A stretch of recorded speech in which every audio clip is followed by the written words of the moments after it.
దేవునికి మహిమ కలుగునుగాక. మీ అందరికీ కూడా నా వందనాలు తెలియజేసుకుంటున్నాను. దేవుడు ఇప్పటి వరకు కూడా మనల్ని ఆయన కృపలో కాచి భద్రపరిచి గడిచినటువంటి 3 మాసాలు దేవుడు తన యొక్క చిత్తములో తన యొక్క కృపలో మనల్ని ఆయన యొక్క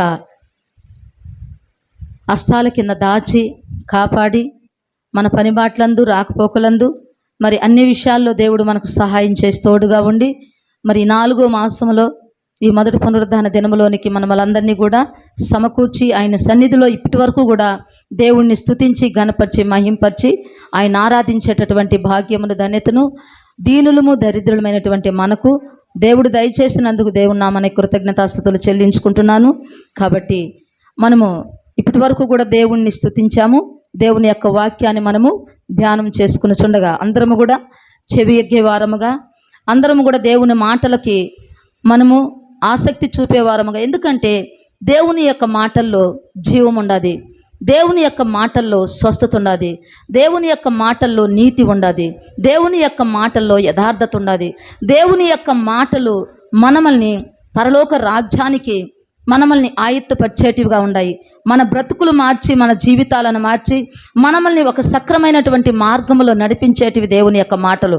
ఆ మాటలను మనం పెడచెవిని పెట్టినప్పుడు, ఆ మాటలను మనం వినుకుంటా ఉండేటప్పుడు మన జీవితాలలో మేలు కలగదు, మన జీవితాలలో సమాధానం ఉండదు, మన జీవితాలలో ఆశీర్వాదానికి మనము నోచుకోము. కాబట్టి దేవుని మాటలు మనకు చాలా అవసరము. దేవుని మాటలు మనం వినాలా. ఎన్ని మనం చేసినా కూడా అవన్నీ కూడా దేవునికి ఇష్టమే, కాదంటం లేదు. దేవుడి సన్నిధిలో పాటలు పాడాలా, దేవుడి సన్నిధిలో ప్రార్థన చేయాలా, దేవుని సన్నిధిలో మనము వాక్యం చదవాలి, అన్నీ కూడా దేవునికి ప్రాముఖ్యమైన విషయాలే. కానీ అన్నిటికంటే ప్రాముఖ్యమైనటువంటి విషయం ఏంది? దేవుని యొక్క వాక్యం. ఎందుకంటే ఆ వాక్యము మనము చదవకపోతే ఆ నీతి మనకు తెలవదు, ఆ సత్యాన్ని మనం గ్రహించలేము. మరి మనం జీవితంలో ఎలా ప్రవర్తించాలా, ఎలా జీవించాలా, ఎలా బ్రతకాలా, మనం ఎలా నడుచుకోవాలా, మన ప్రవర్తన ఎలా ఉండాలా అన్నది మనకు తెలియదు. మనం ఎంత జ్ఞానవంతులుగా ఉండా కూడా సరే, దేవుని యొక్క వాక్యములో ఉన్నటువంటి సత్యమును మనం గ్రహించకపోతే మన జీవితాలు తారుమారైపోతాయి. కాబట్టి ప్రతి ఒక్కరికి కూడా వాక్యము చాలా అవసరము. వాక్యం వినటము మనము నేర్చుకోవాలా. వినుబుద్ధి పుట్టించయ్యా అని ప్రార్థించుకోవాలా. ఎందుకంటే దేవుని యొక్క మాటలు చెప్తుంది, వినుట వల్ల విశ్వాసం కలుగుతుంది, అది క్రీస్తుని గురించిన మాట వల్ల మాత్రమే అది జరుగుతుంది. మనం ఎన్నో మాటలు మాట్లాడుకుంటాము, ఎన్నెన్నో విషయాలకు మనము సమయాన్ని ఇస్తాము. మనకు ఏది కూడా మనకు కావలసిన వాటిల్లో ఏటిని కూడా పోగొట్టుకోము. అన్నిటికీ మనము అటెండ్ అవుతాం, అన్నిటికీ మనం హాజరవుతాం, అన్నిటినీ కూడా చేస్తాము. ఒక దేవుని విషయానికి వచ్చే కలికి ఏమైపోతామంటే ఉండలేం. సాతానుడు ఉండనీయుడు. ఎందుకంటే మాటలు వాడిలో ఏం కలగజేస్తుందంట, మంట పుట్టిస్తూ ఉంటాయి. కాబట్టి సాతానుడు ఆ మాటలు విననివ్వడు, ఆ మాటలని అనుసరించనివ్వడు. అందుకే దేవుని యొక్క మాటలు వినటానికి మనము ముందుగానే ఆయత్తం అవ్వాలి. దేవుణ్ణి అడగాల, ప్రభువా నీ మాటలు వినటానికి నన్ను సిద్ధపరచుదేవా, నీ మాటలు వినటానికి నన్ను ఆయత్తపరచు, నీ మాటలు వినటానికి నీ సన్నిధిలో నేను నా మనసును నీ చేతులకు అప్పచెప్పుకునే విధంగా మనం ప్రార్థనాపూర్వకంగా దేవుడి సన్నిధికి మనము వచ్చే వారముగా ఉండాలి. ప్రార్థించుకుంటున్నామా? మనం ప్రార్థించుకుంటున్నామా? ఇళ్ళ దగ్గర నిజం చెప్తున్నారా? అక్కడ మనం ట్రైనింగ్ అయితే ఇక్కడ కూడా అవుతాం కదా.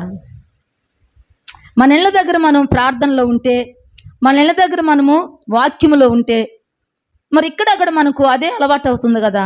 మరి ఇక్కడికి వచ్చినప్పుడు మనము అంత బాధ్యతగా ఉండేటటువంటి పరిస్థితి ఉండదు, ఇక్కడ కనబడదన్నమాట.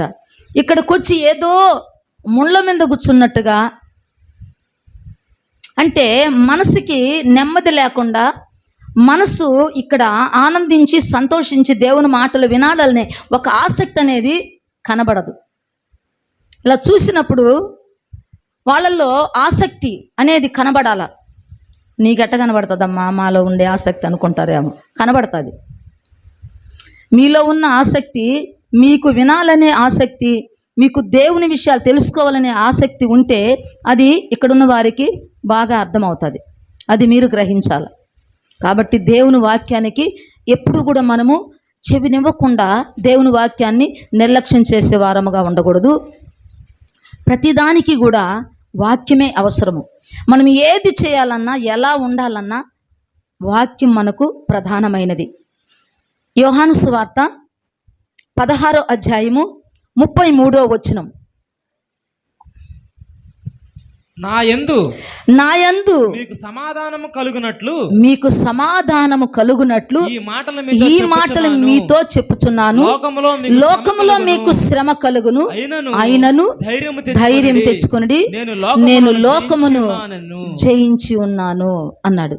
ప్రభువైనటువంటి యేసయ్య తన శిష్యులతో ఆయన చెప్తున్నటువంటి మాటలు, లోకములో మీకు శ్రమ కలుగుతుంది, అయినను ధైర్యం తెచ్చుకోనండి.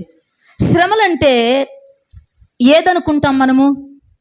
లోకములో మీకు శ్రమ కలుగుతుంది, ధైర్యం తెచ్చుకోమన్నాడు. ఎలాంటి శ్రమలు?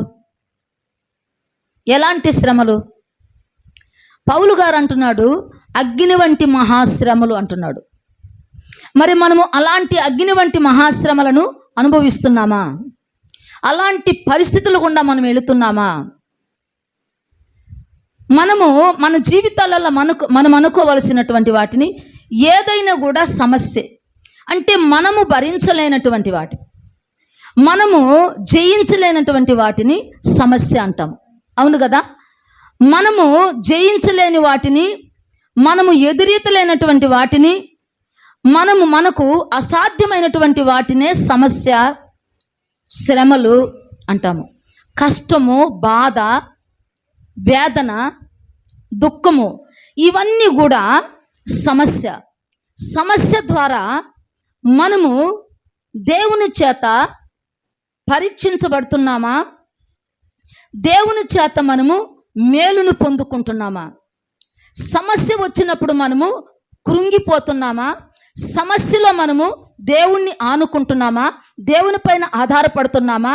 దేవుణ్ణి మరే ఈ సమస్య దేవుడు పోగొడతాడనే ఒక నమ్మిక అనేది మనలో కలుగుతుందా?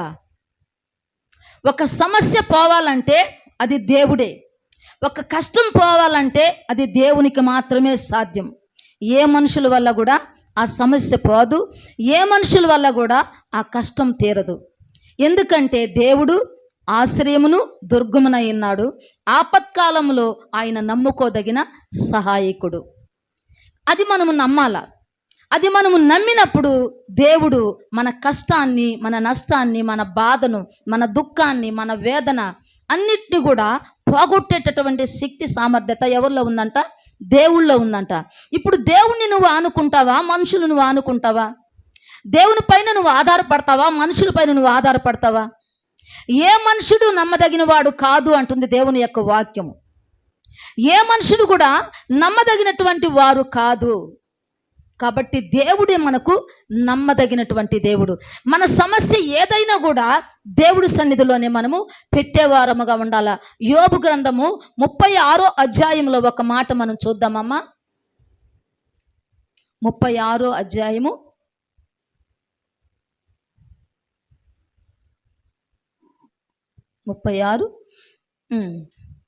15వ వచనము. శ్రమపడు వారిని వారికి కలిగిన శ్రమ వలన ఆయన విడిపించును, బాధ వలన వారిని విధేయులుగా చేయును. అంతేకాక బాధలో నుండి ఆయన నిన్ను తప్పించును, ఇరుకులేని విశాల స్థలమునకు నిన్ను తోడుకొని పోవును అని నమ్ముతున్నావా? దేవుడు చెప్పిన ఏ మాట కూడా అబద్ధము కాదు. దేవుడు వ్రాయించినటువంటి ఈ లేఖనాలు అబద్ధములు కాదు. దేవుని యొక్క ఆత్మ చేత ఈ లేఖనాలు అనేటివి రాయించబడ్డాయి. ఈ మాటలన్నిటిని కూడా మనము నమ్మాలా. నువ్వు నమ్మినప్పుడు దేవుని యొక్క మహిమను నువ్వు చూడగలుగుతావు. శ్రమ ఎవరు తీరుస్తారంట? దేవుని దగ్గరకు వస్తేనే దేవుడే ఆ శ్రమను తొలగించేవాడు, ఆ బాధను తొలగించేవాడు, ఆ వ్యాధిని తొలగించేవాడు, ఆ కష్టాన్ని తొలగించేవాడు. దేవుణ్ణి ఆనుకోవాలా, దేవుని పైన ఆధారపడాలా. కష్టం వచ్చినప్పుడు, బాధ వచ్చినప్పుడు, దుఃఖం వచ్చినప్పుడు మనుషుల పైన ఆధారపడే వారముగా ఉండకూడదు. దేవుణ్ణి ఆనుకొని దేవుని దగ్గర మన సమస్యనంతటిని కూడా చెప్పుకొని దేవుని దగ్గర నుంచే మనం పరిష్కారం తీసుకునే వారముగా, సమాధానం తీసుకునే వారముగా మనం ఉండాలా. మరి అలాంటి ఒక పరిస్థితిని బట్టి ఒక వ్యక్తిని గురించి దేవుడు మనకు తెలియజేస్తున్నాడు. యోసేపు జీవితంలో ఎన్నో శ్రమలు. అవునా? యోసేపు జీవితంలో ఎన్ని శ్రమలంటే చాలా చిన్నతనం నుంచి కూడా ఆయన ఎంతో శ్రమను అనుభవించినట్లుగా మనం చూస్తున్నాం. ఎందుకంటే ఆయన చిన్నతనంలోనే తల్లి చనిపోయింది. యోసేపు యొక్క చిన్నతనంలోనే తల్లి చనిపోయింది. తండ్రి యొక్క సంరక్షణలోనే పెరుగుతూ ఉన్నాడు. మరి అన్నల దగ్గర అనేకమైనటువంటి అవమానాలను అనుభవించాడు. అన్నలు ఎంతో తిరస్కరించారు, తృణీకరించారు, గేలి చేశారు, పరిహసించారు. అతన్ని ఆ మాటల్ని చాలా కష్టంగా, అంటే యోసేపుని చూస్తేనే వాళ్ళకి చాలా కష్టమే. చూడాలని కూడా వాళ్ళు ఇష్టపడేవాళ్ళు కాదు. యోసేపును చూడాలని కూడా వాళ్ళకి ఇష్టం కలిగేది కాదు. ఎందుకంటే చిన్నతనం నుంచి కూడా దేవుని యొక్క ప్రణాళిక యోసేపు మీద ఒక ప్రణాళిక ఉంది. చిన్నతనం నుంచి కూడా కలలు కనేటటువంటి వాడుగా యోసేపును చూస్తున్నాము. ఎందుకంటే ప్రతి ఒక్కరి మీద ఆయన ప్రణాళిక ఒకటి ఉంటుందంట. అది మనుషులకైతే తెలియదు. వాళ్ళు మాట్లాడుతుంటే వాళ్ళ వెర్రి మాటలు, పిచ్చి మాటలు అనుకుంటా ఉంటారు. కానీ ఒక్కొక్క మనిషి మీద ఒక్కొక్క ప్రణాళిక అనేది దేవుణ్ణి కలిగి ఉంటాడని మనము తెలుసుకోవాలా.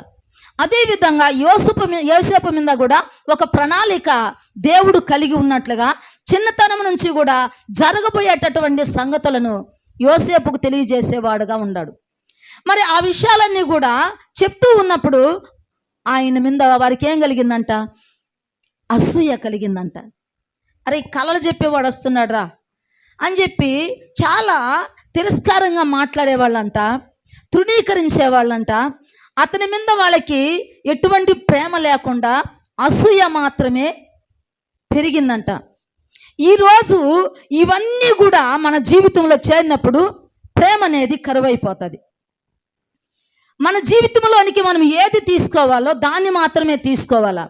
మనలో కుట్రలు, కుతంత్రాలు, మనలో అసూయాలు, మనలో మత్తతులు, మనలో భేదములు, మనలో విమతములు ఇవన్నీ ఉన్నప్పుడు ప్రేమ అనేది అక్కడ చల్లారిపోతుంది. మనం అంటూ ఉంటాం కదా, కీడు చేసిన వారికి మేలు చేయాలా అంటాం. కానీ అది కొందరి పట్ల మాత్రమే మనం చూపిస్తాము. అది నువ్వు చెప్పినప్పుడు అందరి పట్ల అది నువ్వు కలిగి ఉండాలి. ఇప్పుడు ఆ ప్రేమ నువ్వు కలిగి ఉండాలంటే ఇవన్నీ కూడా నీ జీవితంలో ఉండకూడదు. ఈ మత్తతులు అనేటివి, ఈ కష్టములు అనేటివి, ఈ వ్యసనాలు అనేటివి, ఈ యొక్క మత్తతులు అనేటివి మన జీవితంలో ఉండకూడదు. ప్రేమను వృద్ధి చేసేవాడు తప్పిదాలను దాచిపెడతాడంట. ప్రేమను వృద్ధి చేయాల. దేవుడు చెప్పింది ఏంది? ఈ లోకానికి దేనికోసం వచ్చాడు యేసయ్య? ప్రేమతోనే వచ్చాడు. ప్రేమతోనే సమస్తమును కూడా జయించాడు. కానీ ఈనాడు ప్రేమ ప్రేమ ప్రేమ అంటాము, క్షమా క్షమా క్షమా క్షమ, క్షమించటం అంటాం. కానీ మనలో క్షమాపణ ఉండదు. ప్రేమ అంటాము, మనలో ప్రేమ ఉండదు. సమాధానం అంటాము, మనలో సమాధానం ఉండదు. మనతో ఇష్టమైన వారితో సమాధానంగా ఉంటాము. ఎవరైనా కూడా ఇలాంటి మాటలు చెప్పినప్పుడు వాళ్ళ మీద మనకేం కలుగుతుంది అంటే కష్టం కలుగుతుంది. ప్రేమగా ఉండాలమ్మా అన్నప్పుడు కష్టం కలుగుతుంది. సమాధానంగా ఉండాలమ్మా అంటే సమాధానంగా ఉండటానికి ఇష్టపడరు. కానీ వాళ్ళు చెప్పేటప్పుడు మాత్రము అన్నిటినీ జరిగించినట్లుగానే చెప్తారన్నమాట. అందరితో ప్రేమగా ఉండాలని చెప్తారు. నీకు ఇష్టమైన వాళ్ళతో ప్రేమగా ఉంటావు, నీకు కష్టమైన వాళ్ళతో ప్రేమగా ఉండలేవు. అది మనిషి యొక్క నైజం. కానీ మనం అని చెప్తాం, కానీ మనము వాటిని చేయజాలము. కానీ దేవుడు ఏం చెప్తున్నాడు? వాటన్నిటిని కూడా నువ్వు చేయాలా. వాటన్నిటి నువ్వు చేయాలంటే నీలో ఏముండాలా? ప్రేమ అనేది ఉండాలా. ఆ ప్రేమ అనేది లేకపోతే అన్నీ కూడా మనకు తప్పులుగానే కనబడతాయి. ఎందుకంటే ప్రేమ నీలో ఉంటే ఎవరిలో నువ్వు తప్పులు అనేటివి కనబడవు. ఆ ప్రేమ అనేది ఎవరిలో లేదంట? మనలో లేదు. ఆనాడు యోసేపు యొక్క అన్నంలో కూడా ఆ ప్రేమ లేదు. ఆ ప్రేమ లేకపోవటం వల్ల అతడు మంచి పని చేసినా కూడా వాళ్ళలో ఏం కలిగిందంట? అసూయ కలిగిందంట. మంచి పని చేసినా కూడా సరే వాళ్ళ వాళ్ళ వాళ్ళ మీద మనకు ఎలా ఉంటుందంట? కష్టంగానే ఉంటుంది, ద్వేషంగానే ఉంటుంది. కాబట్టి ఆ మంచి అనేది మనలో కనబడదు. ఏది కప్పేస్తున్నది? మనలో ఉన్న అసూయ, మనలో ఉన్నటువంటి భేదము, విమతములు, ఇవన్నిటిని కూడా మరుగు చేసేస్తూ ఉన్నాయి. ఇవి మాత్రమే మనకు కనబడతా ఉన్నాయి. నువ్వు ప్రేమిస్తే అందరినీ ప్రేమించు. దేవుడు అందరినీ ప్రేమించాడు కదా, అందరినీ ప్రేమించాడు. ఒకరినట్ట ప్రేమించలేదు కదా, పక్షపాతంగా ఎవరిని ప్రేమించలేదు కదా.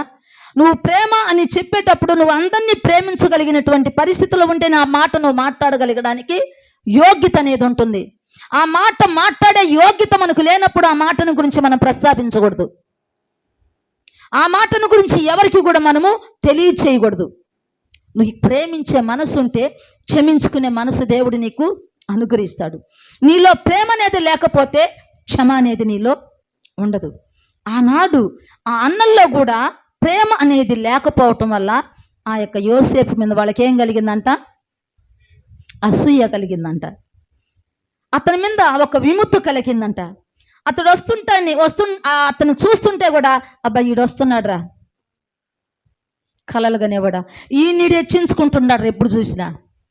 ఈడికి మనమందరం కూడా తలలు వంచి నమస్కారం చేయాలంటరా అని చెప్పేసి పిచ్చోడు, కలలు కనేవాడు, అట్ట ఇటని అతని గురించి కొంచెము వీళ్ళు కష్టంగానే మాట్లాడేవాళ్ళు. అలా ఉన్నటువంటి పరిస్థితుల్లోనే ఎందుకు అలా కలిగింది అంటే దానికి కూడా ఒక కారణం ఉంది. ఈ యొక్క తల్లి లేనటువంటి బిడ్డ కాబట్టి తండ్రి ఏం చేశాడంట? కొంచెం ప్రేమగా ఆ బిడ్డల్ని పెంచుతూ ఉన్నాడు. కొంచెం వీళ్ళకంటే ఆ బిడ్డల మీద కొంచెం ఎక్కువ అధికమైనటువంటి ప్రేమ చూపించాడు కాబట్టి వీళ్ళకి ఏం కలిగింది? ఇంకా అతని మీద అసూయ కలిగిందంట. ఎవరు చేసింది అది? తండ్రి గారు చేసినటువంటి. ఎందుకంటే ఆ బిడ్డలకి తల్లి ప్రేమ లేదు కాబట్టి తండ్రి ప్రేమ ఆ బిడ్డలకి బాగా ఉంటే ఆ యొక్క బాధను మర్చిపోతారనే ఒక ఉద్దేశంతో యాకోబు, ఎందుకంటే రాహేల్ని ప్రేమించాడు కదా యాకోబు, రాహేలుకు పుట్టిన బిడ్డలు కదా, యాకోబు రాహేలుని ప్రేమించాడు. మరి ఆ ప్రేమించినటువంటి ఆమెకు పుట్టినటువంటి బిడ్డలు యోసేపు, బెన్యామీను. కాబట్టి ఆ తల్లి లేనప్పుడు ఆ తల్లి లేని లోటు అనేది వాళ్ళల్లో కనబడకుండా వాళ్ళని పెంచాడు యాకోబు. అలా చూసినప్పుడు వీళ్ళకి ఏం కలిగిందంట? అతన్ని బాగా చూస్తున్నాడు అని చెప్పే ఒక అసూయలలో కలిగింది. కాబట్టి అతని మీద ఎక్కువగా వీళ్ళు ద్వేషాన్ని పెంచుకున్నప్పుడు ఒకరోజు ఏం చేశాడు తండ్రి గారు? అయ్యా ఇదిగో మీ అన్నలకి ఆహారాన్ని తీసుకెళ్ళి పెట్టు అని చెప్పేసి పంపించినప్పుడు మరి ఆయన్ని వస్తా ఉండేటప్పుడు చూసినారు. అరుగోరా, కలలుగానే వాడు వస్తున్నాడు రా అని చెప్పేసి అని వచ్చినప్పుడు అతన్ని ప్రేమగా పలకరించలా, ఎలా ఉండావని సౌఖ్యం అడగల, ఎలా ఉండని క్షేమం అడగల, ఏమీ అడగకుండానే ఏం చేశారు వీళ్ళు? ఒక ప్లానింగ్ వేసుకుని ఏం చేశారంటే అతన్ని ఇష్మాయేలీలకి అంటే మిద్యానీయులకి అమ్మేశారు. అమ్మేసి అతడు ఎక్కడికి వెళ్ళిపోయాడు? ఐగుప్త దేశానికి వెళ్ళాడు. ఐగుప్త దేశానికి వెళ్ళినప్పుడు పోతిఫరు అతన్ని కొనుక్కొని తన ఇంట్లో పెట్టుకున్నాడు, తనకు బానిసగా పెట్టుకున్నాడు. ఇప్పుడు ఇక్కడ శ్రమ అనుభవించాడు. ఎక్కడ? తండ్రి ఇంటి దగ్గర, అన్నల దగ్గర శ్రమ అనుభవించాడు. తిరస్కారాలు, తృణీకారాలు, మరి గేలి, పరిహాసము, అవమానాలు ఎన్నో కూడా అనుభవించినటువంటి యోసేపు మరల ఐగుప్త దేశంలో ఒక ఇంట్లో బానిసగా అమ్మబడ్డాడు. మరి ఆ ఇంట్లో బానిసగా అమ్మబడ్డప్పుడు దేవుడు యోసేపుకు తోడుగా ఉన్నాడు కాబట్టి ఆ ఇల్లు ఆశీర్వదించబడిందంట.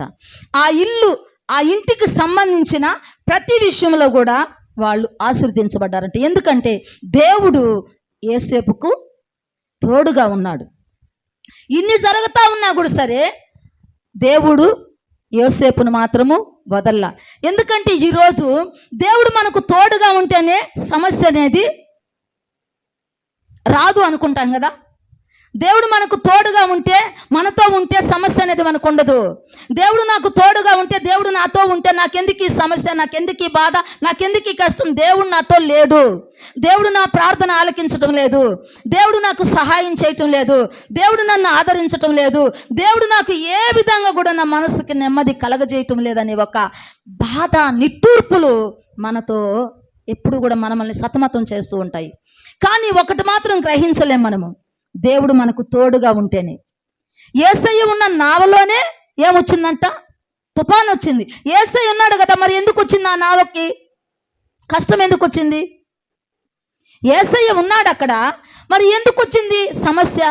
యేసయ్య మనతో ఉంటాడు, సమస్య మనకు వస్తుంది. ఆ సమస్యను ఎలా పోగొట్టుకోవాలో అనే ఆలోచన కూడా దేవుడు మనకిస్తాడు. అది గ్రహించమే మనము. ఈ సమస్యను మాత్రమే మనం ఆలోచిస్తాము, దాన్ని ఎలా పోగొట్టుకోవాలన్నది మనం గ్రహించము. దాని మీద పడి మనం ఏడుస్తూ ఉంటాం. అయ్యో నాకు సమస్య వచ్చింది, అయ్యో నాకు బాధ వచ్చింది, అయ్యో నాకు దుఃఖం వచ్చింది. ఆ సమస్య ఎలా పోతుంది? ఈ సమస్య నాలో ఉందంటే నా దేవుడు నాకు తోడుగా ఉన్నాడు, నా దేవుడు నాతో ఉన్నాడు, నన్ను విడిచిపెట్టలా, నన్ను ఆయన ఎడబాయిలా. శ్రమైన, రోమిలకు రాసిన పత్రికలో ఉంది కదా ఒక మాట,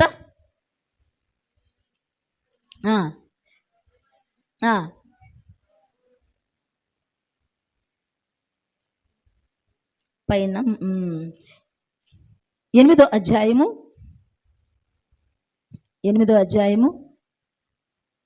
35వ వచనం చూడమ్మా. క్రీస్తు ప్రేమ నుండి మనలను ఎడబాపు వాడెవడు? శ్రమ అయినను, బాధ అయినను, హింస అయినను, కరువైనను, వస్త్రహీనత అయినను, ఉపద్రవమైనను, ఖడ్గమైనను మనలను ఎడబాపునా. కింద చూడమ్మా, కింద 38వ వచనం చూడు. మరణమైనను, జీవమైనను, దేవదూతులైనను, ప్రధానులైనను, ఉన్నవి అయినను, రాబోవునవి అయినను, అధికారులైనను, ఎత్తైనను, లోతైనను సృష్టింపబడిన మరి ఏదైనను మన ప్రభు అయిన క్రీస్తు యేసునందలి దేవుని ప్రేమ నుండి మనలను ఎడబాప నేరవని రూఢిగా నమ్ముచున్నాను. నమ్మాలా? పౌలు చాలా కాన్ఫిడెంట్గా చెప్తున్నటువంటి మాట, ఏటి నుండి కూడా దేవుని యొక్క ప్రేమ మనల్ని ఎడబాపదు. అది శ్రమైన, కష్టమైన, బాధ అయినా, వ్యాధి అయినా, ఇబ్బంది అయినా, ఇరుకైనా, ఎలాంటి పరిస్థితిలో కూడా ఆయన మనల్ని ఎడబాసేటటువంటి దేవుడు కాదు. తల్లి విడిచినా, తండ్రి విడిచినా విడువును ఎడబాయనని సెలవిచ్చినటువంటి దేవుడు మన దేవుడు. కాబట్టి మనము అధైర్యపడకూడదు, మనము ధైర్యంగా ఉండాలా, మనము ప్రార్థించాలా. దేవుడు నాకు ఈ కార్యం చేస్తాడనే ఒక నమ్మిక, దేవుని మీద ఆధారపడేటటువంటి స్థితిని మనము కలిగి ఉండాలా. మరి ఆ యొక్క ఐగుప్త దేశంలో ఆ ఫరో ఇంటిలో ఎవరన్నా ఉన్నారా? యోసేపుకి ఎవరన్నా ఉన్నారా?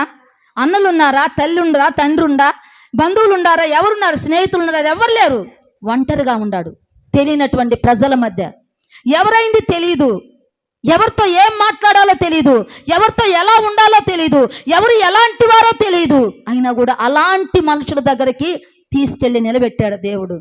మరి అలా అక్కడ ఎలా ఉన్నాడు? యేసు భయపడ్డా? భయపడలా. అక్కడ ఎలా ఉండాలా అన్నది దేవుని మీద, మరి అలాంటి పరిస్థితులన్నిటిని కూడా ఎదుర్కొనేదానికి దేవుడు నాకు తోడుగా ఉన్నాడు అనే ఒక నమ్మిక అనేది ఆయన కలిగి ఉన్నాడంట. దేవుడు నాకు తోడుగా ఉన్నాడు. దేవుడి పైన ఎలా ఆధారపడాలి? మనుషుల పైన ఆధారపడేది కాదు. ఆడ ఎవరు లేరు ఆధారపడేదానికి, ఏ కష్టాన్ని చెప్పుకునేదానికి, ఎవరు వచ్చేదానికి, ఎవరు పరామర్శించేదానికి, ఎవరు ఆదరించేదానికి అక్కడ ఎవరు లేరు. తనకంటూ తనవారంటూ ఎవరు లేరు. ఇప్పుడు ఎవరు లేనప్పుడు ఎవరి మీద ఆధారపడతాం మనము? దేవుని మీదే కదా. అక్కడ ఎవరు లేరు. ఇంకా ఎవరితో ఏం చెప్పుకోవాలన్నా కూడా ఎవరు లేరు. ఏ బాధ అయినా, ఏ దుఃఖమైనా, ఏ యొక్క వ్యసనమై ఏది వచ్చినా కూడా సరే తనలోనే తాను అనుభవించాలా, లేకపోతే అతనిలో విశ్వాసం ఉంటే, దేవుడు ఉన్నాడని నమ్మితే దేవుడికి చెప్పుకోవాలా. ఇంకెవరన్నా ఉన్నారా? మరి ఎలా బాధపడి ఉంటాడు? ఒక్కసారి యోసేపు స్థానంలో ఉండి మనము ఆలోచించండి. ఈరోజు అమ్మ నాన్న అక్కడ లేకపోతే బిడ్డలు ఎంత బాధపడతారు, భయపడతారు. ఒక్కరోజు అమ్మ నాన్న ఎక్కడికన్నా పోతే అసలు అన్నం వండుకొని తినేదానికి కూడా బద్ధకస్తులుగా భయపడి బాధపడతా ఉంటారు. మరి అలాంటి సిచ్యువేషన్లో యోసేపు గారు అక్కడ ఎలా బాధపడ్డాడు ఒంటరిగా ఉండేటప్పుడు? ఆ ఒంటరితనంలో ఎంత వేదన అనుభవించాడు, ఎంత బాధ అనుభవించాడు.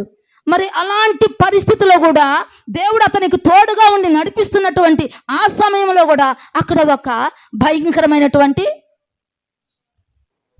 శోధన ఎదురయ్యింది. ఎవరి ద్వారా? పోతీఫర్ యొక్క భార్య ద్వారా.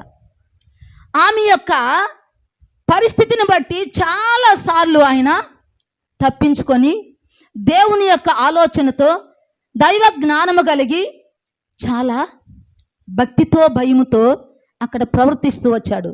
కానీ ఒకానొక సమయం అనేది వచ్చేసింది, అపవాది విజృంభించింది, పడేయాలని, పడగొట్టాలని. మరి యోసేపు పడిపోయినాడా? పడిపోయాడా? అక్కడ ఎవరు లేరు కదా, పోనీలే అనుకున్నాడా? లేదు. ఎవరు రాకపోయినా, ఎవరు లేకపోయినా, ఎవరు పరామర్శించకపోయినా, ఎవరు ఆదరించకపోయినా, ఎవరు చూడకపోయినా, ఎవరు చూస్తున్నారని నమ్మాడు? దేవుడు చూస్తున్నాడు. ఎందుకు వచ్చింది ఆ ఆలోచన? ఎందుకు వచ్చింది ఆ ఆలోచన? యోసేపుకి ఎందుకు వచ్చింది ఆ ఆలోచన? ఎందుకంటే అతన్ని అక్కడికి పంపించాడే కానీ దేవుడు అతన్ని విడిచిపెట్టలా. అతడు వాక్యం అంట అతన్ని ఎప్పుడు కూడా వెంటాడుతానే ఉందంట, పరిశోధిస్తానే ఉందంట. దేవుడు మనకు తోడుగా ఉన్నాడని మనం గ్రహిస్తామా? ఈరోజు మనతో ఉన్నాడని మనం తెలుసుకుంటామా? తెలుసుకుంటే ఎటువంటి దేవునికి విరోధమైనటువంటి పని, దేవునికి విరోధమైన ఆలోచన, దేవునికి విరోధమైన మాట మనం మాట్లాడతామా? నా దేవుడు చూస్తున్నాడు, నా దేవుడు వింటున్నాడు. ఇక్కడ ఎవరు లేకపోవచ్చు, ఆ మనిషి లేకపోవచ్చు, నువ్వు చెప్పుకునే మనిషి అక్కడ లేకపోవచ్చు, నువ్వు అనాలనుకునే మనిషి అక్కడ లేకపోవచ్చు, నువ్వు అంటావు. కానీ ఆ మనిషి అక్కడ లేకపోయినా ఎవరున్నారు అక్కడ? ఆ మనిషి స్థానంలో ఎవరున్నారు అక్కడ?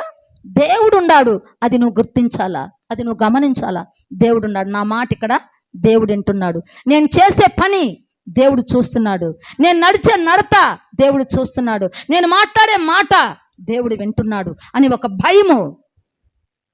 యెహోవా యందు భయము పవిత్రమైనది. దేవుని భయము చాలా పవిత్రమైనది. ఆ పవిత్రత నువ్వు పోగొట్టుకోకూడదు.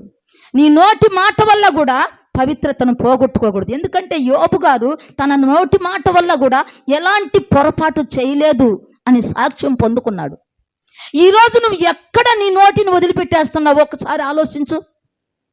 ఎక్కడ నీ సహోదరుల మీద నువ్వు లేనిపోని మాటలు చెప్పుకుంటున్నావు నువ్వు ఒక్కసారి ఆలోచించు. ఎందుకంటే అక్కడ వాళ్ళు ఉండకపోవచ్చు, కానీ దేవుడు చూస్తున్నాడని ఒక భయము నువ్వు కలిగి ఉండాలా.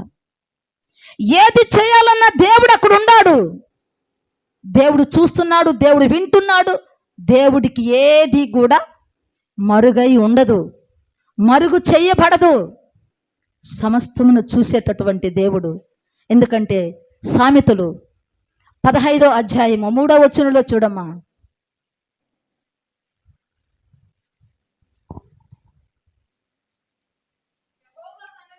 యెహోవా కన్నులు ప్రతి స్థలం మీద నుండును, చెడ్డవాటిని మంచివారిని అవి చూసుచుండును.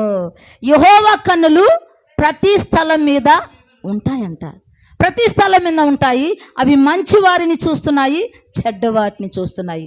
మంచి మాటలు వింటున్నాయి, చెడ్డ మాటలు వింటున్నాయి. మనం చేసే ప్రతిదీ కూడా ఆయన చూస్తున్నటువంటి దేవుడు. ఆయన కంటికి ఏది కూడా మరుగుగా ఉండదని మనము గుర్తెరగాల. అందుకే మనం ఎప్పుడైతే దేవుడు మన మాటలు వింటున్నాడు, మనం చూస్తున్నాడు అన్నటువంటి ఆలోచన దృక్పథం మనం కలిగి ఉంటే ఎక్కడా కూడా మనం ఎటువంటి పొరపాటు కూడా మనం చెయ్యము. ఎటువంటి దోషం అనేది మన మీదకి మనము తెచ్చుకోము. ఎటువంటి పాపాన్ని మనము మూట కట్టుకోము. అది మనం గుర్తించాలా. మనం ఎక్కడున్నా కూడా మన దేవుడు మనకు తోడుగా ఉన్నాడనే ఒక విషయాన్ని మనము గమనించుకుంటూ ఉండకూడదు. కానీ యోసేపు గమనించాడు. ఎందుకంటే దైవికమైన జ్ఞానాన్ని యోసేపు కలిగి ఉన్నాడు. దైవికమైనటువంటి కృపను యోసేపు కలిగి ఉన్నాడు కాబట్టి అన్నిటిని కూడా గ్రహించేటటువంటి జ్ఞానం ఎవరికి ఉందంట? యోసేపుకుంది. అందుకే అక్కడ ఎవరు లేకపోయినా, ఎవరు రాకపోయినా, ఎవరు ఆదరించకపోయినా, ఎవరు చూడకపోయినా నా దేవుడు నాకున్నాడు, నా దేవుడు నన్ను చూస్తున్నాడు, నా దేవుడు నన్ను గమనిస్తున్నాడు, నా ప్రతి పని నా దేవుని యొక్క దృష్టికి వెళ్ళిపోతున్నది అని గ్రహించి అక్కడ పోతీఫర్ భార్య చేసేటటువంటి కామ క్రోధ చేష్టలకు ఆయన ఏమాత్రము కూడా లొంగలేదంట. అక్కడి నుంచి బయటకు తప్పించుకున్నాడంట. పాపేచ్చల నుండి దూరంగా పారిపోమ్మంది దేవుని యొక్క వాక్యం. ఏ పాపములో పడకూడదు, ఎటువంటి దుష్టుడి కన్నా మన మీద పడకూడదు. దేవుని మూలంగా పుట్టిన వారు పాపం చేయరు. ఎందుకు దేవుని మూలంగా పుట్టిన వారు పాపం చేయరు? ఎందుకు పాపం చేయరు? ఇక్కడ ఉండండి, ఎక్కడికి వెళ్ళొద్దు. దేవుని మూలంగా పుట్టిన వారు పాపం చేయరు, తమను తాము భద్రం చేసుకుంటారు. ఎందుకు? దుష్టుడు వారిని ముట్టడు. నోరు తెరిచి చెప్పండి అమ్మా. వాక్యం తెలీదా? దేవుని మూలంగా పుట్టిన వారు పాపం చేయడు. ఎందుకంటే తనను తాను భద్రం చేసుకుంటాడు కాబట్టి దుష్టుడు వానిని ముట్టడు. వాక్యం వచ్చి అలా మీ నోటి గుండా చెప్పాలా. ఎన్ని మార్లు వాక్యం మీ నోటి గుండా రావాలని నేను ఆశిస్తూ ఉంటాను కదా. దేవుడు మనతో చెప్తూ ఉంటాడు. మనము వాక్యం చదివే వాళ్ళమైతే ఆ వాక్యాన్ని మనం పూరించాలా, ఆ వాక్యాన్ని మనము మాట్లాడాలా. వాక్యం నీ నోటి గుండా మాట్లాడితేనే అపవాది నీ దగ్గర నుంచి పారిపోతుంది. వాక్యానికి లోబడు అపవాదిని ఎదిరించి వాడిని ఎదురు నుండి పారిపోతాడని దేవుని యొక్క వాక్యంలో ఉంది. ఆ వాక్యం నీ నోట పలకాల, నీ నోట ఉచ్చరించాలా. నువ్వు దాన్ని గట్టిగా నీ స్వరమెత్తి దాన్ని మాట్లాడినప్పుడు అపవాది నీ దగ్గరికి రాడు. అపవాదిని జయించాలంటే వాక్యం నీలో ఉండాలా. ఆ వాక్యం నీలో ఉండకపోతే, ఆ ప్రభావం నీలో ఉండకపోతే, ఆ వెలుగు నీలో ఉండకపోతే అపవాది మన దగ్గరకు వచ్చి కుప్పిగంతులేస్తాడు. వాడి ప్రతాపం అంతా కూడా చూపిస్తాడు. అందుకే వాక్యానికి మనము లోబడాలా. వాక్యం నీ నోటను ఉండాలా, వాక్యం నీ హృదయంలో ఉండాలా. అది నువ్వు మాట్లాడాలా. అది విశ్వాసమైన మాట, దేవుని మాట. ఆ మాట మాట్లాడినప్పుడే అపవాది నీ దగ్గరికి రాడు. వాడు నీ మీద ఎటువంటి పన్నాగాలు పన్నేటటువంటి అవకాశం అనేది ఉండదు. ఇక్కడ యోసేపు మీద ఎన్నో ప్రయోగాలు, పన్నాగాలు. అపవాదిగాడు ఆడకి ఎవరిని పంపించాడు? ఒక స్త్రీని పంపించాడు. పంపించినప్పుడు అక్కడ ఏమైనా జోలు గార్చుకున్నాడా? సొంగ ఏమైనా గార్చుకున్నాడా? లేదు కదా. పరిగెత్తుకుంటా వచ్చేసాడంట. ఈరోజు ఎంతమంది యవనస్తులు అలా చేస్తున్నారు? ఎంతమంది యవనస్తులు దేవుని వాక్యానికి భయపడుతున్నారు? ఎంతమంది యవనస్తులు దేవుని యొక్క వాక్యాన్ని చదువుతున్నారు, ఆ వాక్యములో ఉన్న సత్యాన్ని గ్రహిస్తున్నారు, ఆ వాక్యములో ఉన్న నీతిని నేర్చుకుంటున్నారు, ఆ వాక్యములో ఉన్నటువంటి ఆయన యొక్క జ్ఞానాన్ని ఎంతమంది తెలుసుకొని ఎంతమంది తన జీవితాలను భద్రపరుచుకుంటున్నారు? దేవుని మూలంగా పుట్టినవాడు పాపం చేయడు. ఎందుకంటే తనను తాను భద్రం చేసుకుంటాడు కాబట్టి దుష్టుడు వానిని ముట్టడు. ఈరోజు దుష్టుడికి మనం అవకాశం ఇస్తున్నామా? వాని యొక్క ఆలోచనలకు మనము విలువిస్తున్నామా? వాని మన జీవితాలకు మనము ఆహ్వానిస్తున్నామా? దేవుని బిడ్డలారా, దైవికమైనటువంటి జనమా, మనము గమనించవలసినటువంటి మాటలు, మనం గమనించవలసినటువంటి విషయాలు, మనం ఎప్పుడు కూడా వాటిని మర్చిపోకూడదు. మన హృదయమందు వాటిని భద్రం చేసుకోవాలా. మన హృదయం అనే పలక మీద వాటిని వ్రాసుకోవాలా. నువ్వు లేచినప్పుడు, నువ్వు కూర్చున్నప్పుడు, నువ్వు నడిచేటప్పుడు వాటిని నువ్వు నెమరు వేసుకుంటూ ఉండాలా. వాటిని నువ్వు జ్ఞప్తికి తెచ్చుకుంటూ ఉండాలా. వాటి ప్రకారంగా నువ్వు నడుచుకుంటూ ఉండాలా. అప్పుడు అపవాది నీ దగ్గరికి రావటానికి భయపడతాడు. లేకపోతే వాక్యం అనేది మనలో లేకపోతే మన దగ్గరకు వచ్చేసి చక్కగా వాళ్ళంతా నా వాళ్ళే కానీ అమ్మా నువ్వెందుకు ఊరికేనే చెప్పుకున్నారు దాకనేలే, బయట వచ్చారు అందరూ నా వాళ్ళే అని నేను చెప్పే విధంగా మనము ఉండకూడదు. నేను ఎవరి బిడ్డని? నేను యేసయ్య బిడ్డని. యేసయ్య రక్తములో కడగబడ్డా. యేసయ్య నాతో ఉన్నాడు, నాలో ఉన్నాడు. యేసయ్య మాటలు నాలో ఉన్నాయి. కాబట్టి దుష్టుడు నన్ను ముట్టడానికి ఎటువంటి అవకాశము లేదు అని ఒక కాన్ఫిడెంట్గా చెప్పగలిగినటువంటి దిల్లు, ధైర్యము ప్రతి విశ్వాసికి ఉండవలసినటువంటి నియమము, దేవుడిచ్చినటువంటి నియమము. ఆ భయము కలిగి మనము ప్రవర్తించినప్పుడు మనము ఏటికి కూడా మనము జడియము. అదే ఆ నియమానికి లోబడ్డాడు యోసేపు. కాబట్టి అక్కడి నుంచి ఏమైపోయినాడంట? పారిపోయినాడు. అక్కడ అపవాదికి చాలా అవమానం అయిపోయింది. ఏమైపోయింది? అయ్యో నా మాట జరగలేదే, నా పన్నాగం ఫెయిల్యూర్ అయిపోయింది కదా. కాబట్టి ఎలా ఇక్కడ ఈ మనిషిని ఎలా చిక్కించాలా, ఎలా ఈ మనిషిని అవమానపరచాలా అనే ఒక భయంకరమైనటువంటి నింద యోసేపు మీద వేసి చెరసాల్లో పెట్టటము జరిగింది. దేవుడు ఏమన్నా వదిలేశాడా? అదే ఆదికాండము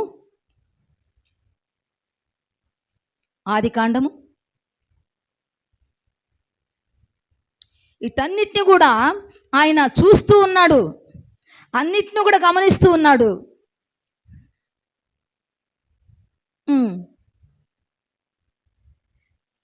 39వ అధ్యాయము ఆదికాండము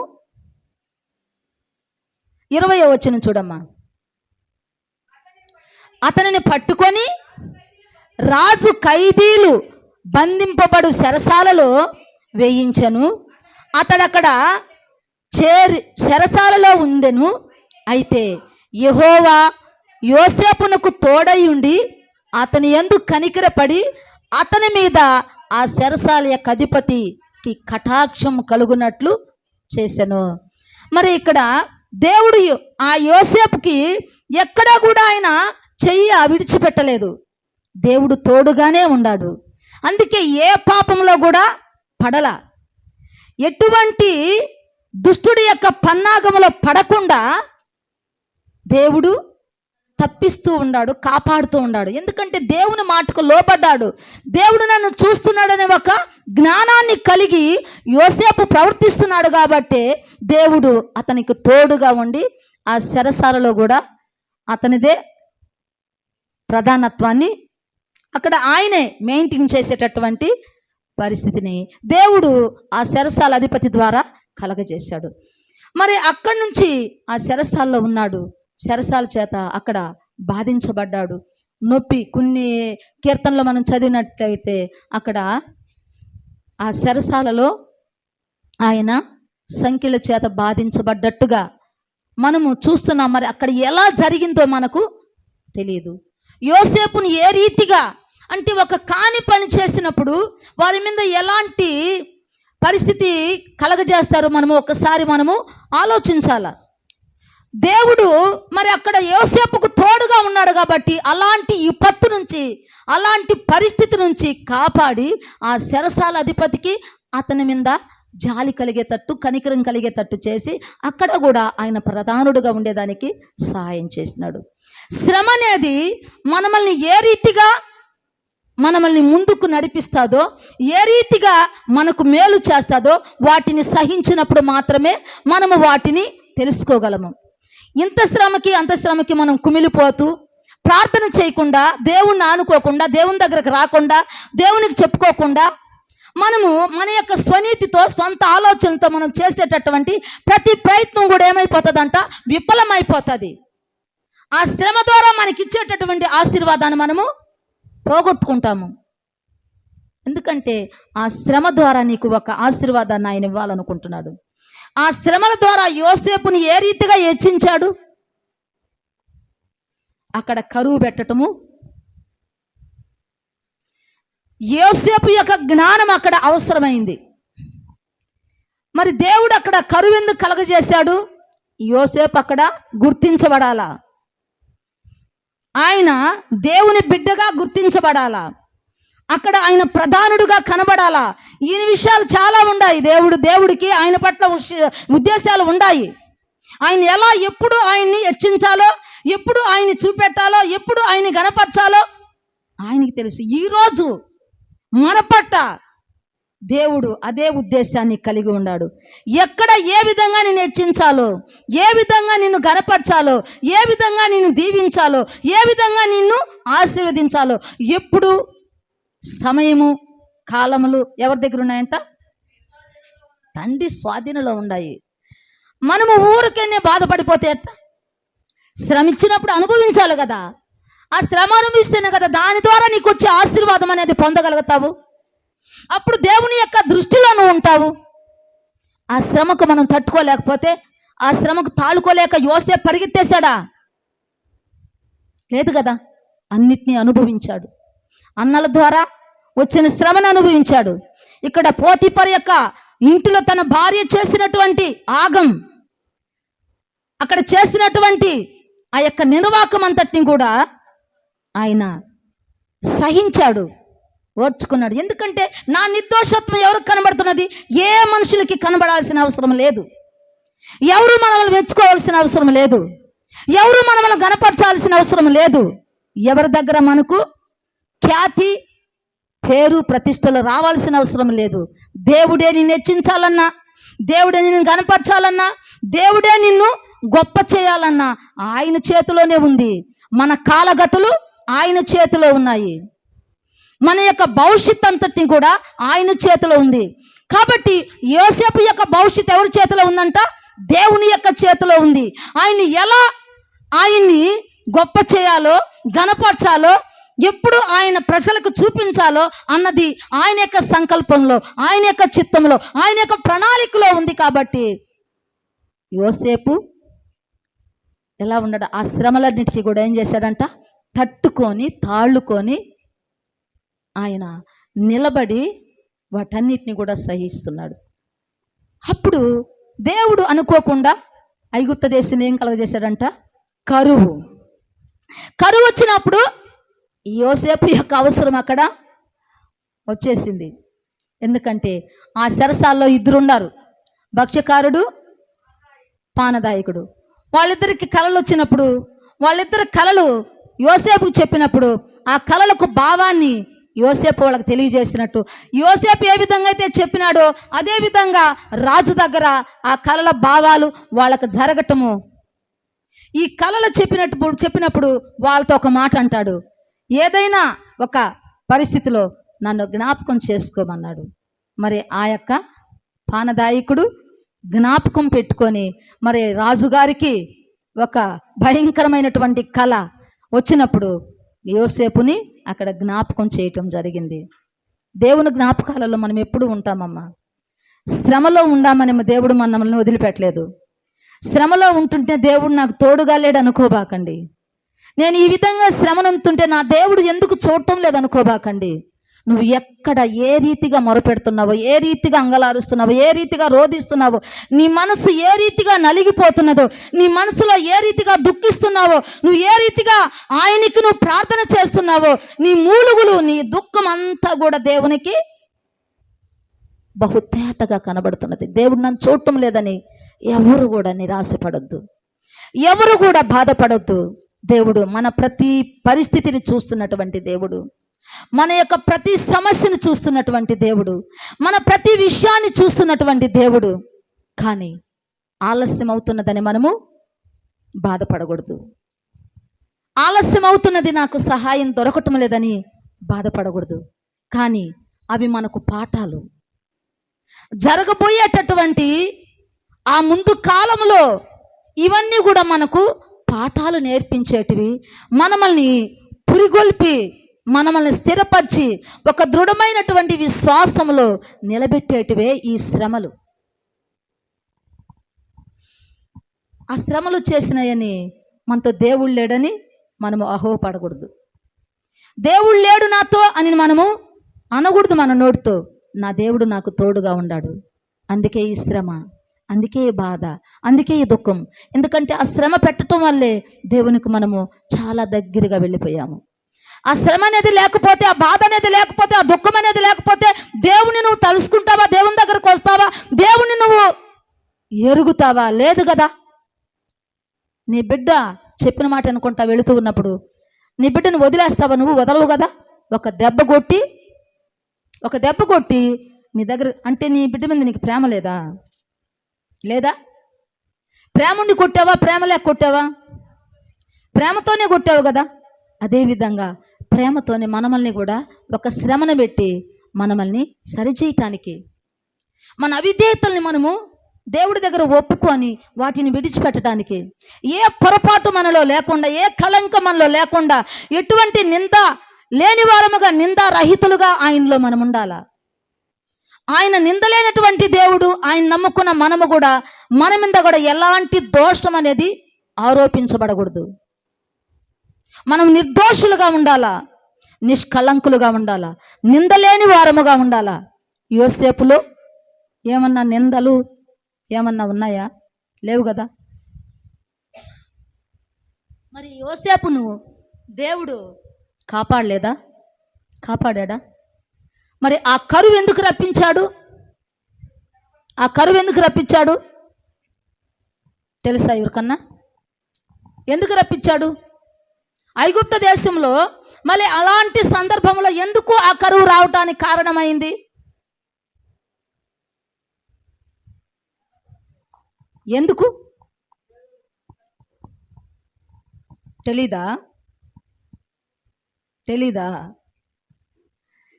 ఎందుకు అప్పుడు మాత్రమే ఎందుకు ఆ శ్రమ, ఆ యొక్క కరువు రావాల్సినటువంటి పరిస్థితి వచ్చింది? మరి ఆ కరువు వచ్చి, ఆ కరువు అంత హానికరంగా, అంత గొప్ప కాకుండా ఎందుకు ఆ కరువులో ఇలాంటి ఆలోచన ఎందుకు యోసేపు ద్వారా దేవుడు తెలియజేసినాడు?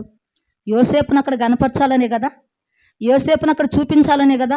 ఇన్ని శ్రమలు, ఇన్ని బాధలు, ఇన్ని కొలిమిలో ఉన్నటువంటి కలవరాలు ఎందుకు యోసేపు జీవితంలో అనుమతించబడ్డాయంటే అక్కడ యోసేపు కనబడాలా. ఈరోజు నువ్వు నేను దేవునిలో కనబడాలా, శుద్ధ సువర్ణముగా కనబడాలా, ఎటువంటి కళంకం లేని వారుగా కనబడాలా, ఎటువంటి మచ్చ లేని వారముగా కనబడాలా, ఎటువంటి మరక లేని వారముగా కనబడాలా, నిర్దోషులుగా ఆయన సన్నిధిలో మనము కనబడాలా. ప్రతి ఆదివారము మనము శుద్ధి చేసుకునేటటువంటి దినము, ఆయన వాక్యం ద్వారా మనము సరి చేసుకునేటటువంటి దినము, మనలో ఉన్న తప్పులను, పొరపాట్లను దేవుడి సన్నిధిలో ఒప్పుకొని వాటిని విడిచిపెట్టేటటువంటి సమయము. మరి సమయం మరొకసారి మనకు రాదేమో. కాబట్టి ఎటువంటిది దేవునికి విరోధమైనటువంటి ఆలోచన కానీ, తలంపు కానీ మనలో ఏ కోశాన ఉండకూడదు.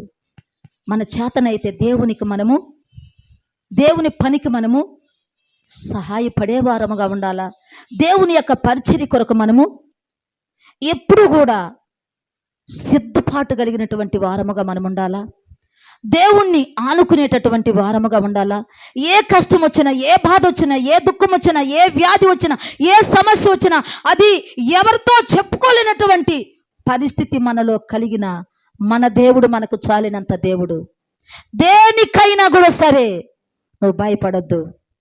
ఏ పరిస్థితికైనా కూడా సరే మన దేవుడు మనకు చాలినంత దేవుడు. నీ కష్టాన్ని దేవుడి దగ్గర ఒప్పుకో, నీ బాధను దేవుడి దగ్గర పంచుకో, దేవుడితో పంచుకో, నీ సమస్య దేవుడి దగ్గర పంచుకో. ఏ మనుషులతో పంచుకుంటుంది? నీ నుండి దూరం అయిపోదు. దేవుడితో పంచుకో. నీ కష్టాన్ని, నీ బాధను, నీ సంతోషాన్ని, నీ దుఃఖాన్ని, ఏదైనా నీ జీవితంలో కలిగే ప్రతి సంభవాన్ని దేవుడితో పంచుకో. దేవుడి దగ్గర తెలియజేసుకో. దేవుని దగ్గర నుంచి ఆలోచన కోరుకో. ఏ మనుషుడు నమ్మదగిన వాడు కాదు అని దేవుని యొక్క వాక్యములో మనం చూస్తున్నాము. ఏ మనుషుని దగ్గరికి వెళ్ళి మనము ఎంత ఏకరువు పెట్టినా కూడా మన సమస్య తొలగిపోదు. ఉపశమనం కోసం కొన్ని మాటలు నీకు చెప్పవచ్చు, కానీ పూర్తి విడుదల, సమాధానం, సంతోషం ఇచ్చేది దేవుడే. ఆయనకు మాత్రమే అర్హత ఉన్నది. వాటన్నిటిని జయించేటటువంటి శక్తి, సామర్థ్యత దేవుళ్ళలోనే ఉన్నది. కాబట్టి దేవుని దగ్గరే ఏదైనా కూడా సరే నువ్వు దేవుని దగ్గరకు వచ్చి దేవునితో పంచుకో. దేవుని దగ్గర నువ్వు తెలియజేసుకుని నీ సమస్యను, నీ బాధని. ఎవరికి తెలవాలని నువ్వు ఆశపడద్దు, ఎవరు చూడాలని నువ్వు ఆశపడద్దు, ఎవరు మన యొక్క గోష్ట వినాలని మనము తపన పడకూడదు. నా గోష్ట, నా బాధ, నా దుఃఖం, నా వేదన నా దేవుడు చూడాలా. నేను అనుభవిస్తున్న ఈ క్షోభ నా దేవుడు చూడాలా. నా దేవుడికే తెలవాలా. నా దేవుడికే, ఏ మనుషునికి తెలవాల్సినటువంటి అవసరం లేదు. దేవుడు మనకు తోడు, ఇమ్మానుయేలు మనకు తోడు. దేవుడు మనకు తోడుగా ఉన్నాడనే ఒక విషయాన్ని మనం మర్చిపోకూడదు. నువ్వు తాత్కాలికమైనటువంటి విషయాలనే నువ్వు నమ్ముతున్నావా? కొంచెం గొప్ప అనే విషయాలనే నువ్వు ఆసరా చేసుకుంటున్నావా? లేదు.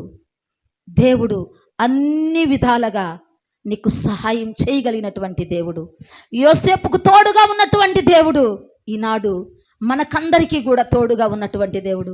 కాబట్టి దేన్ని గురించి కూడా నువ్వు భయపడద్దు.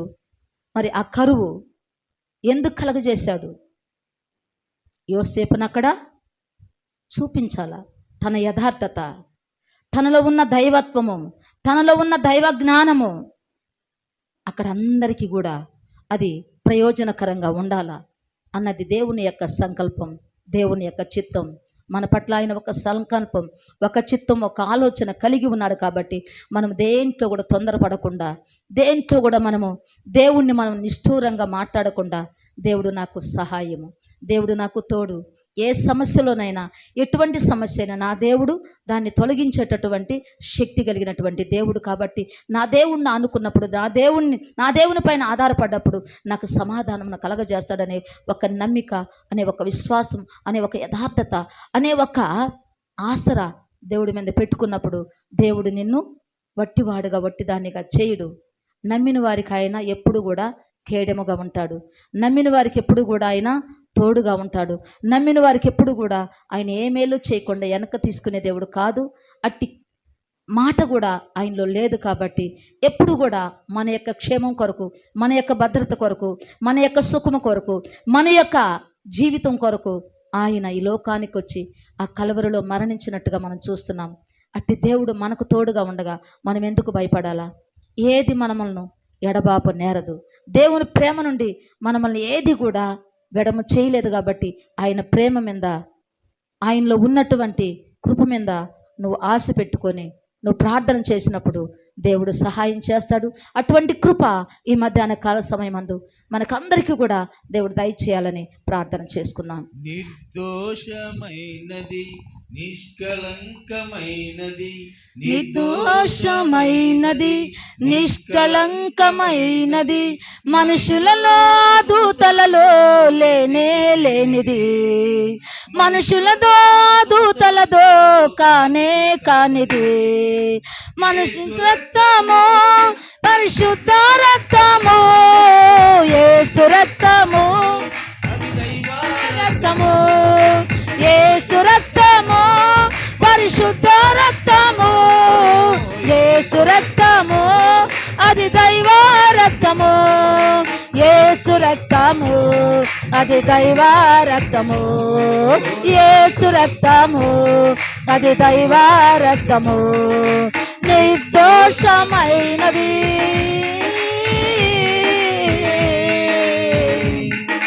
హల్లెలూయా. రక్తమైన శుద్ధి చేసేనా, ఏ నరుని రక్తమైన మన బుద్ధిని మార్చగలిగేనా, ఏ నరుని రక్తమైన మన సాక్షిని శుద్ధి చేసేనా, ఏ నరుని రక్తమైనా మన వృత్తిని మార్చగలిగేనా, శుద్ధి మన బ్రతుకులో బుద్ధి, మన సాక్షికే శుద్ధి, మన బ్రతుకులో బుద్ధి కలిగించు రక్తము, నా యేసు రక్తము, కలిగించు రక్తము, నా యేసు రక్తము, యేసు రక్తము, అది శుద్ధ రక్తము, యేసు రక్తము, అది దైవ రక్తము.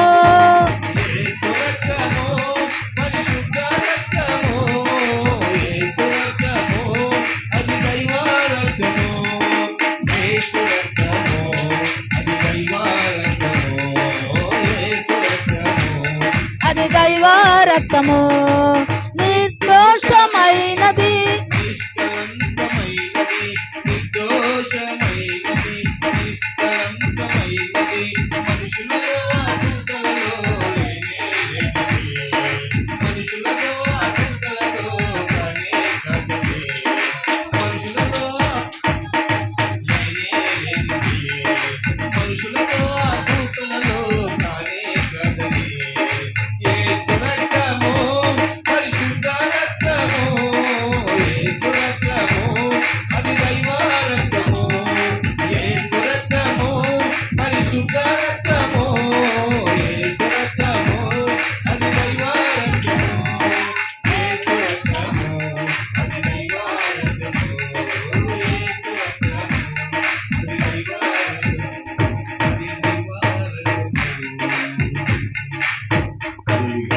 హల్లెలూయా హల్లెలూయా.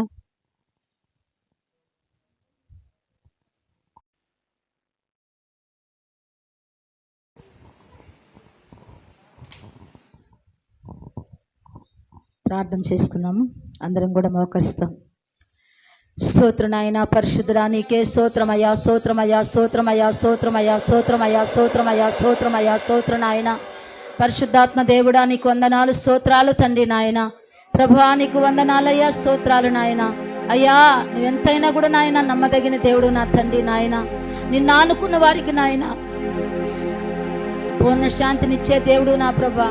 నీ పైన ఆధారపడ్డ వారికి నాయన నువ్వే మేలు చేయకుండా వెనక తీసుకునే దేవుడు కాదు నా ప్రభా. నీకు స్తోత్రమయ్యా, హల్లెలూయా, నీకే స్తోత్రం నా తండ్రి నాయన. ఇదిగో లోకములో మీకు శ్రమ కలుగును, ఆయన నువ్వు ధైర్యం తెచ్చుకోమన్నావు. లోకాన్ని నేను జయించి ఉన్నానన్నావు ప్రభా. నీకు స్తోత్రం నా తండ్రి. ఆ శ్రమలో నుండి నాయన, ఆ యొక్క నాయన ఇబ్బందుల్లో నుంచి నాయన, ఆ హింసల్లో నుంచి నాయన కాపాడగలిగిన దేవుడు నువ్వే. కాబట్టి నా ప్రభా నిన్ను ఆనుకునే బిడ్డలుగా నాయన, నీ యందు విశ్వాసం ఉంచే బిడ్డలుగా నాయన, నిన్ను నాయన స్తుతించే బిడ్డలుగా, నిన్ను కొనియాడే బిడ్డలుగా, నిన్ను ప్రార్థించే బిడ్డలుగా, నిన్ను ఆనుకునే బిడ్డలుగా నాయన మేమందరము కూడా నాయన ఉండాలని అయ్యా నీ చిత్తం అయ్యున్నది. కాబట్టి నా ప్రభా మీరు నాయన మాకు సహాయం చేయండి, తోడుగా ఉండండి ప్రభా. ఏ బిడ్డలు నాయన ఏ స్థితి యందు నాయన బాధపడుతున్నారు, ఏ కష్టములో నా తండ్రి నాయన, ఎవరికి చెప్పుకోలేనటువంటి సమస్యలతో నాయన ఎంతమంది బిడ్డలు నా తండ్రి నాయన బాధపడుతున్నా తండ్రి, రహస్యముగా నాయన నీకు ప్రార్థన చేస్తున్నారు. అట్టి బిడ్డలందరికీ కూడా మీరు సహాయం చేయండి అయ్యా, తోడుగా ఉండండి అయ్యా, నీడగా ఉండి నాయన వారిని ఓదార్చండి అయ్యా. వారికి నాయన మీరు సహాయం చేయండి ప్రభువా. నీ కష్టములో నా తండ్రి నాయన నీకు నేను తోడుగా ఉన్నానని చెప్పండి ప్రభువా. నీకు స్తోత్రం నా తండ్రి. నువ్వు బాధపడొద్దని చెప్పండి ప్రభువా, నువ్వు కన్నీరు కార్చవద్దని చెప్పండి ప్రభువా, నీ కన్నీటిని నేను తుడుస్తున్నానని చెప్పండి ప్రభువా. నీకు వందనాలు, స్తోత్రాలు నాయన. వారిలో విశ్వాసమును కలగజేయి ప్రభువా, మాలో విశ్వాసమును కలగజేయి ప్రభువా, అందరిలో విశ్వాసమును కలగజేయండి నాయన. నీకు స్తోత్రము స్తోత్రము స్తోత్రం నా తండ్రి. అయ్యా యోసేపు నా తండ్రి నాయన ఎన్ని తిరస్కారాలు నా తండ్రి, ఎన్ని తృణీకారాలు నా ప్రభా, ఎన్ని అవమానాలు నా తండ్రి నాయన ఎదుర్కొన్నాడు ప్రభా. నీకు స్తోత్రం నాయన. అయినా కూడా నా ప్రభా ఎక్కడా కూడా నా తండ్రి నాయన అయ్యా ఇదిగో నా తండ్రి తన యొక్క నా తండ్రి నాయన స్థితిని నా తండ్రి మార్చుకోలేదు నా ప్రభా. నీకు స్తోత్రం నాయన. నీకు లోబడి నీకు భయపడి నాయన తన పరిశుద్ధతను కాపాడుకున్నాడు ప్రభువా. అయ్యా నీకు స్తోత్రం నాయన. హెచ్చించేవాడవు నీవు నాయన, ఘనపరిచేవాడవు నీవు నా తండ్రి, గొప్ప చేసేవాడవు నీవు నాయన. నీ సాత్వికం నా తండ్రి మమ్మల్ని గొప్పగా చేస్తుంది నా ప్రభువా. అయ్యా నీకు స్తోత్రము స్తోత్రము స్తోత్రం నా తండ్రి. కాబట్టి నాయన నీకు ప్రార్థించే వారముగా నాయన నిన్ను నా తండ్రి నాయన మేము నా ప్రభా నాయన నిత్యము కూడా నా తండ్రి ఆరాధించే వారముగా నాయన, నిన్ను ఆనుకుని నీ పైన ఆధారపడే వారముగా, నీ మాట కొరకు ఎదురు చూసేవారముగా, నీ రాజ్యము కొరకు ఎదురు చూసేవారముగా, నీ కొరకు నాయన అనేకమైన ఆత్మను నా తండ్రి నాయన సంపాదించే వారముగా మమ్మల్ని ఆయుత్తపరిచిన ప్రభువా. నీ నీతి రాజ్యాన్ని కట్టండి ప్రభువా. నీ నీతి రాజ్యము కొరకు నా తండ్రి నాయన అయ్యా ప్రతి బిడ్డ నా తండ్రి నాయన ఆయుత్తముగా ఉండటానికి అనేకులు నా ప్రభా నాయన నీ యొక్క సన్నిధికి తీసుకుని రావటానికి నాయన నీ కృపను పొందుకోవాలయ్యా. నీ చిత్తములో నడవాలయ్యా. మనుషుల మాటల వైపు కాదయ్యా. మనుషులు పెట్టే నాయన దూషణ మాటలు కాదు నాయన. మనుషులు మాట్లాడే ఏటికి కూడా నా తండ్రి జడియకుండా నా ప్రభా విశ్వాసానికి కర్త దాన్ని కొనసాగించే యేసు వైపు చూసి నాయన ముందుకు నడవమన్నావు ప్రభువా. అయ్యా మా ముందు ఉంచిన పరుగు పందెములో నాయన ఓపికతో పరిగెత్తమన్నావు తండ్రి. నీకు స్తోత్రం స్తోత్రం స్తోత్రం నాయన. అట్టి కృప నాయన మా బిడ్డలైన వారందరికీ కూడా దయచేస్తారని నమ్ముతూ నిన్ను ప్రార్థిస్తున్నా ప్రభా. ఈ సమయాన్ని నా తండ్రి మాకిచ్చిన ప్రభా ఇప్పటి వరకు నాయన మమ్మల్ని నడిపించిన విధానాన్ని బట్టి నీకు నాయన స్తుతులు కృతజ్ఞతలు చెల్లించుకుంటూ మమ్మల్ని అందరినీ కూడా నీ చేతులకు అప్పచెప్పుకుంటూ అయ్యా కూడి వచ్చిన బిడ్డలందరినీ కూడా పేరు పేరున వేరువేరుగా కుటుంబాలుగా నీ చేతులకు అప్పచెప్పుకుంటూ ఏ బిడ్డలు నాయన ఏ స్థితి అందు నీ సన్నిధిలో మోకరించిన ఆయన ఏ కార్యాల కొరకు ప్రార్థిస్తున్నారు నాయన వారందరికీ కూడా సహాయం చేయండి అయ్యా.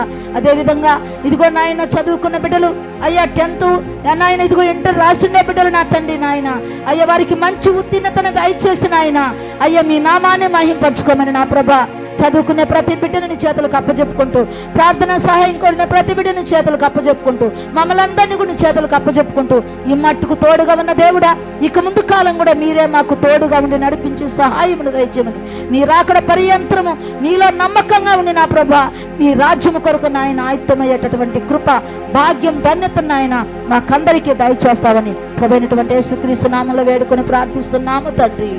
ఆమేన్. నా ప్రాణమా యెహోవాను సన్నిధించు, నా అంతరంగమును సమస్తమైన పరిశుద్ధ నామమును సన్నిధించు. నా ప్రాణమా యెహోవాను సన్నిధించు, ఆయన చేస్తున్న ఉపకారములు దేనిని మరొకటి. ఆమేన్. హల్లెలూయా హల్లెలూయా హల్లెలూయా హల్లెలూయా హల్లెలూయా హల్లెలూయా హల్లెలూయా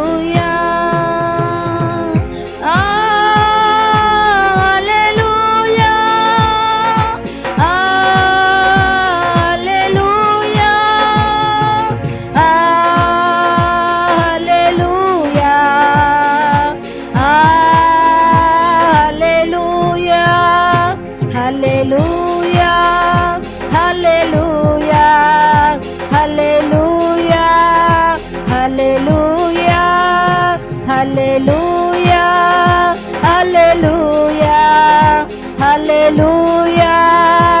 హల్లెలూయా హల్లెలూయా హల్లెలూయా హల్లెలూయా. దేవుడు మన వాళ్ళందరినీ కాచి కాపాడును గాక. ఆమేన్.